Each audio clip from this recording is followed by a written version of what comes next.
Comment penser le monde? Avant de rentrer dans le vif du comment, j'aimerais revenir sur qu'est-ce que le monde? Le monde dont je parle ici, c'est le monde créé par les hommes, la société, l'organisation qui a été instituée de siècle en siècle. Cette organisation qui a fait un choix de mettre l'humain, de l'assujettir à un système initialement féodal qui a ensuite été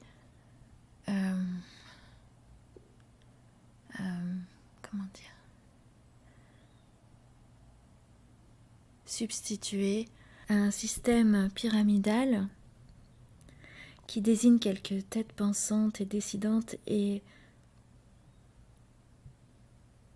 avec le consentement de toutes les autres têtes ignorantes volontairement ou suivantes ou exécutantes. Ce monde civilisé auquel il conviendrait mieux de nommer domestiqué fonctionne grâce aux prises de pouvoir sur autrui, grâce au consentement de la masse à rester ignorant, à ne pas prendre sa responsabilité par rapport au vivant.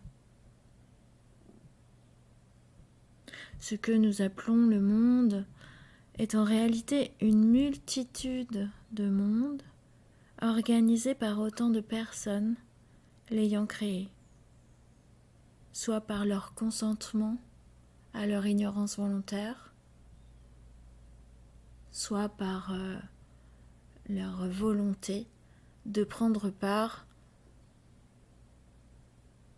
au personnel dominant.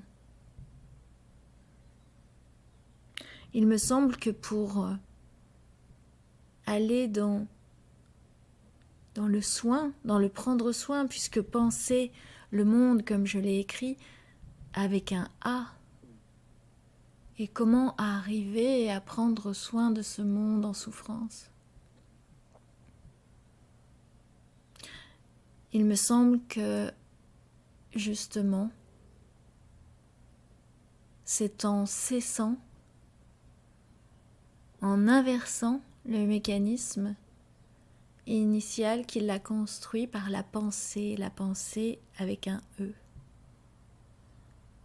En élaborant ce monde avec cette pensée dominatrice, à dominer la nature, à dominer sa propre nature en tant qu'humain, puisque l'humain dans sa nature intègre et intégrale, est constitué de tangible et d'intangible, comme le reste du vivant. Il est constitué de son corps physique et de l'ensemble d'autres corps qui sont moins facilement perceptibles, mais qui interagissent et qui, au-delà de ça, même induisent, initient la formation de la matière. Nous reviendrons ultérieurement dans un partage spécifique là-dessus. Il me semble que pour penser le monde avec un A,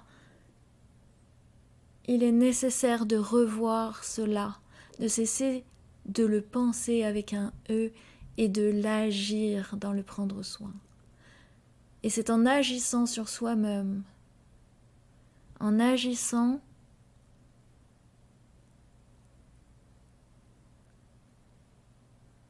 sur ce qui n'a pas été rencontré en nous, en agissant sur nos terres intérieures, en allant plus véritablement dans la rencontre avec ce que nous n'avons pas encore rencontré de nous-mêmes, en allant profondément dans nos terres inconnues, dans les espaces qu'on a immanquablement fui pour répondre positivement à la demande de cette société, à la demande parentale, à la demande familiale, aux attendus sociétaux, à tous ces critères déterminant la vie sociale et qui nous mettent immanquablement dans cette impasse parce que le monde naturel, pour qu'il soit vécu dans un ensemble fleurissant, avec l'ensemble de ces règnes et de ces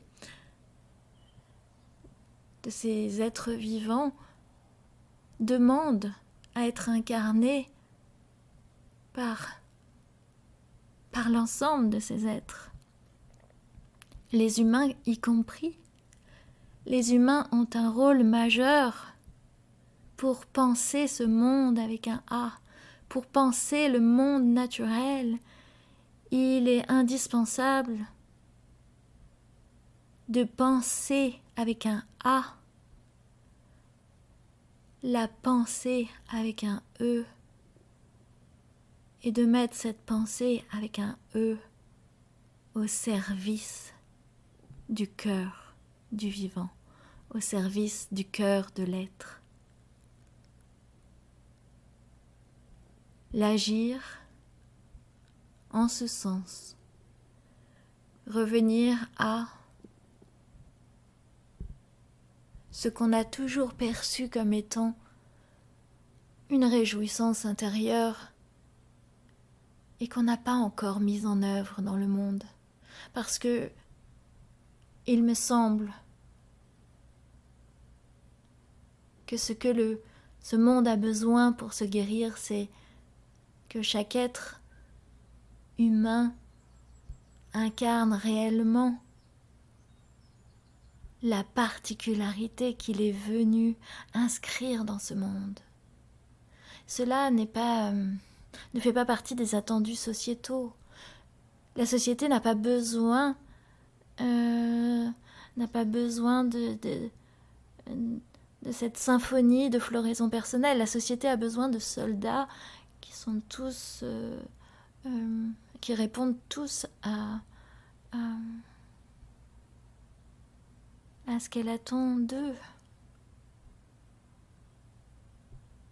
On ne pourra pas faire l'impasse de ces floraisons.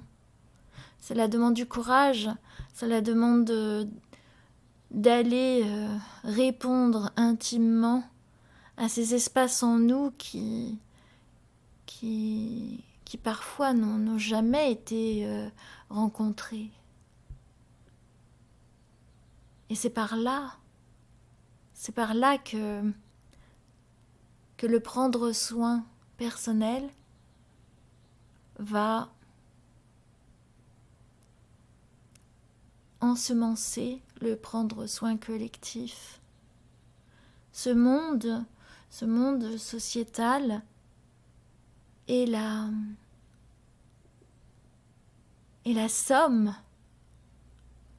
de toutes ces individualités conditionnées.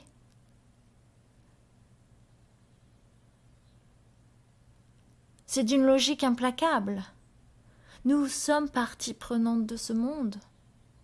Tous ceux qui se font le petit...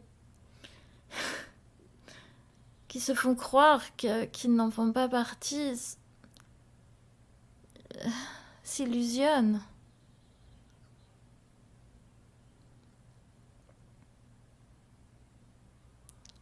Et nous avons tous un rôle majestueux à jouer dans sa restitution, dans son réensauvagement, dans son chemin d'intégrité. Revenir à renaturer le monde, lui redonner son intégrité, c'est-à-dire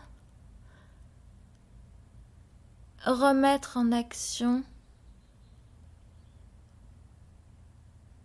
l'imperceptible, le sensible,